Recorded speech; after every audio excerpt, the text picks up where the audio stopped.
बातमी सोलापुरातून। सोलापुरात auto LPG gas वितरण व्यवस्थेवर परिणाम झालाय। गॅस भरण्यासाठी रिक्षा चालकांच्या रांगा लागल्या। 1 ते 2 किलोमीटरच्या रिक्षा चालकांच्या रांगा लागल्या। धुळे सोलापूरच्या गॅस पंपावर रिक्षा चालकांची गर्दी झाल्याचं पाहायला मिळालंय। याबाबतचा आढावा घेतलाय आमचे प्रतिनिधी रवी ढोबळे यांनी।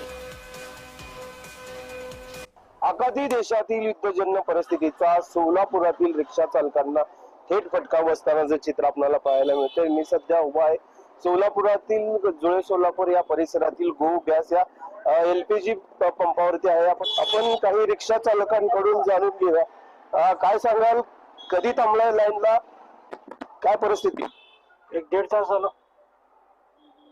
किती दिवसापासून गॅसचा तुटवडा जाणवतो? 15-20 दिवस झाले। काय सांगाल काका, कधी थांबलात रिक्षातला गॅस भरण्यासाठी? मी थांबून 2 तास झाले बघा, अजून नंबर आला काय नाही। किती दिवसापासून ही परिस्थिती आहे? हे आता कमी 20 ते 25 दिवस झाले आता, सध्या 20 दिवस चालू आहे। हा, त्यामुळे आता इथे निवडील तेव्हा ती सुविधा चालू होईल।